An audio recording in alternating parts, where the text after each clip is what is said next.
Hello किसान भाइयों, मैं हूं आप भैया और टेस्टर या फिशरीज विजिट एंटरप्रेन्योर और आप देख रहे हैं ऑस्कर फिशरीज।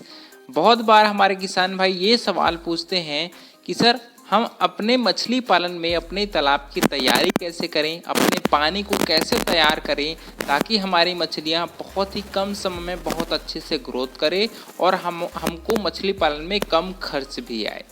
किसान भाइयों देखिए, मछली पालन में पानी को तैयार करने का आखिर क्या मतलब होता है, इसको मैं आपको बताता हूँ। जब आपके तालाब में प्रॉपर रूप से प्राकृतिक भोजन उपस्थित होता है, जैसे आपका फाइटोप्लैंक्टन, जूप्लैंक्टन, और आपके जब मछलियों को हम लोग तालाब में स्टॉक करते हैं और उसको अपने तालाब में प्रॉपर अच्छे तरीके से प्राकृतिक भोजन मिलता है, तब हम ये मानते हैं कि हमारी तैयारी है वो बहुत अच्छे से हुई थी।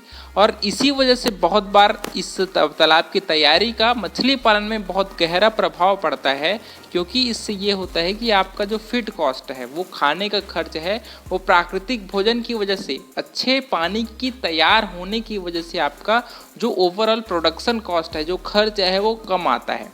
तो सबसे पहले जब भी आप तालाब की या फिर पानी की तैयारी करें दोस्तों, तो सबसे पहले आपको तालाब में कैल्शियम, मैग्नीशियम जो आयंस होती हैं, उसकी उपस्थिति बहुत ही ज़रूरी होती है। जो भी माइक्रो आयंस होते हैं, न्यूट्रिएंट्स होते हैं, वो आपकी ओवरऑल पानी की गुणवत्ता को बनाए रखती है, मिट्टी की गुणवत्ता को बनाए रखती है। और ये जो आयंस होते हैं, कैल्शियम, मैग्नीशियम, है ना, ये सब मछलियों के शरीर में भी पहुँच करके मछलियों के ग्रोथ के लिए बहुत ही आवश्यक होती है। और उसके सोर्स के रूप में हम लोग चूने का प्रयोग करते हैं। जो आपका बड़ा वाला चूना होता है, पाउडर वाला, अनबूझा चूना नहीं बोल रहा, इसके लिए एग्रीकल्चर लाइम का भी प्रयोग कर सकते हैं तालाब में डालने के लिए, है ना।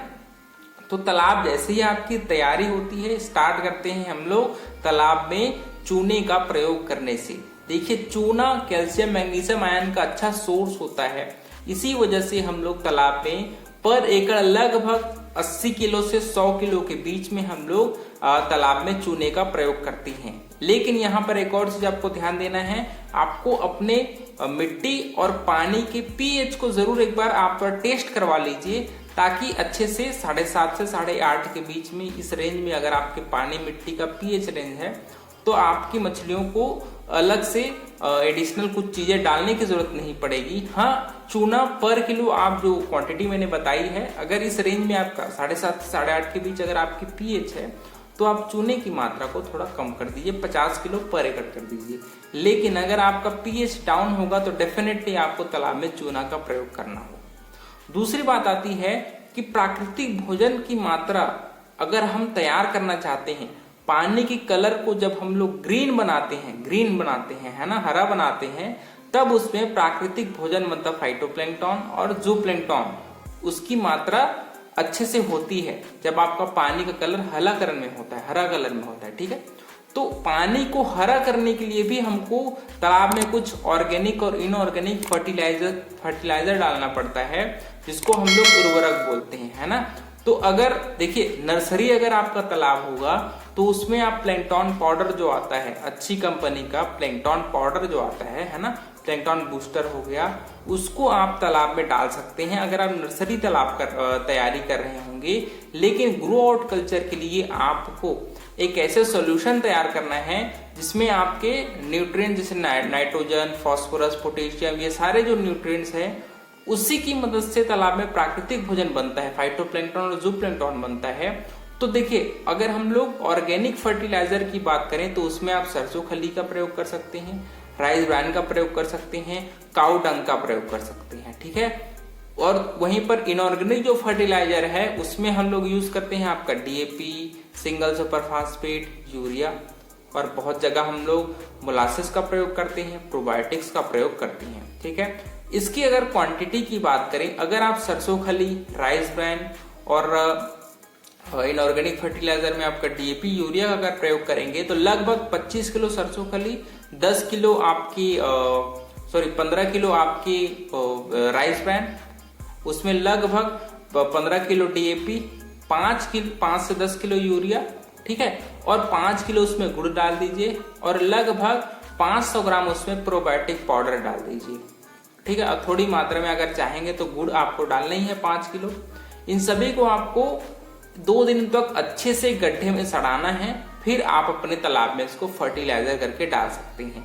ये तो हुआ सरसों खली और राइस ब्रांड के प्रयोग से अगर फर्टिलाइजर तैयार करना चाहते हैं तो, है ना, फर्मेंटेशन करना चाहते हैं। अगर आप गोबर की मदद से तैयार करना चाहते हैं अगर अच्छे से पानी को, तो गोबर लगभग पर एकड़ में आप अगर मुर्गी का खाद का प्रयोग करेंगे तो लगभग आपको 500 से 600 किलो मुर्गी का खाद पड़ेगा। और इसमें अलग से आपको बस प्रोबायोटिक्स डालना है, डीएपी यूरिया डालने की जरूरत नहीं है। अगर आप मुर्गी का खाद का प्रयोग कर रहे हैं तो आपको डीएपी यूरिया डालने की जरूरत नहीं है ना।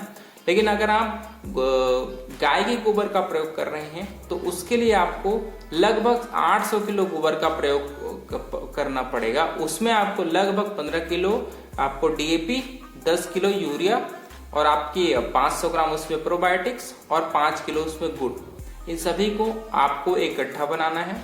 और उस गड्ढे में इन सभी को अच्छे से कम 2 से 3 दिनों तक अच्छे से सड़ाना है, ठीक है। सड़ाने के बाद ही आप अपने तालाब में इन सभी घोल को, जो गाढ़ा जो घोल तैयार होगा, उसको आप अपने तालाब में प्रयोग करिए। उसके बाद क्या होगा कि 1 हफ्ते के अंदर ही आपका जो पानी का कलर है दोस्तों, वो धीरे से आपका हरा कलर होना शुरू हो जाएगा। तब आपको समझ जाना है कि तालाब में प्राकृतिक भोजन बनना शुरू हो गया है। और आप जब पानी का कलर थोड़ा सा स्लाइटली मतलब हल्का हरा जब हो जाए ना, तब आप अपने तालाब में मछलियों को छोड़ सकते हैं। हल्का हरा और थोड़ा भूरा कलर का भी अगर पानी है तो कोई प्रॉब्लम नहीं है, क्योंकि क्या होता है, भूरा कलर तब कलर दिखाई देता है जब तालाब में जूप्लैंक्टन अच्छे से बन जाती है। हल्का हरा कलर तब दिखाई देता है जब तालाब में प्राकृतिक भोजन मतलब फाइटोप्लैंक्टन की मात्रा अच्छी होती है। तो स्टार्टिंग में तो सभी मछलियां जो आपकी आईएमसी मछलियां, चाइनीज कार्प मछलियां आपकी फाइटो और जू पर ही जिंदा होती हैं अच्छे से कम 10 से 15 ग्राम होते तक, है ना। उसके बाद वो आपकी कंपनी वाले फिर अच्छे से खाना शुरू करती हैं। तो मैं ये सलाह दूंगा कि आप स्टार्टिंग में फाइटो और जू पर फोकस करिए। उसके बाद आपको अगर आप चाहते हैं तो कमर्शियल फीड खिलाइए, अगर नहीं चाहते तो आप अपने फार्म मेड फीड पर ही मछली को तैयार कर सकते हैं। एक बात और ध्यान दीजिएगा कि अगर आप पंगासस मछली पाल रहे हैं या फिर आप कैट फिशेज का पालन कर रहे हैं, सिंघी, मांगुर, तो उसके लिए पानी की तैयारी करने के लिए आपको फर्मेंटेशन पर ज्यादा फोकस नहीं करना है। अगर थोड़ी मात्रा में जितने भी डोज मैंने बताए हैं उसका आधा मात्रा भी अगर आप तालाब में डालेंगे तो पानी तैयार हो जाएगी, क्योंकि इन मछलियों को आपको जो प्रोटीन की मात्रा है वो हाई रूप में देना पड़ता है। इस वजह से तालाब की तैयारी आपकी कार्प मछलियों के लिए ज्यादा जरूरी होता है, कैट फिशेस के लिए उतना जरूरी नहीं होता। हाँ, बस आपको तालाब में जो डोसेज है उसको थोड़ा आधा करके डाल देना है। बाकी कार्प मछलियों को प्राकृतिक भोजन में पालन करना बहुत ही आसान है और प्राकृतिक भोजन बनाना भी बहुत ही आसान है। जो मैंने तरीके बताए हैं उसकी मदद से आप आसानी से तालाब की पानी को तैयार कर सकते हो और प्राकृतिक भोजन भी बना सकते हो। तो किसान भाइयों, अगर आपको ये वीडियो अच्छा लगा होगा तो वीडियो को लाइक जरूर करिए। ऑस्कर फिशरीज पर नए हैं तो चैनल को सब्सक्राइब करना बिल्कुल मत भूलिएगा। मिलता है अगले में किसान भाई, तब तक के लिए बड़ों का सम्मान करिए, छड़ों को प्यार करिए और खुद का ढेर सारा ख्याल रखिए। Thank you, thanks for watching.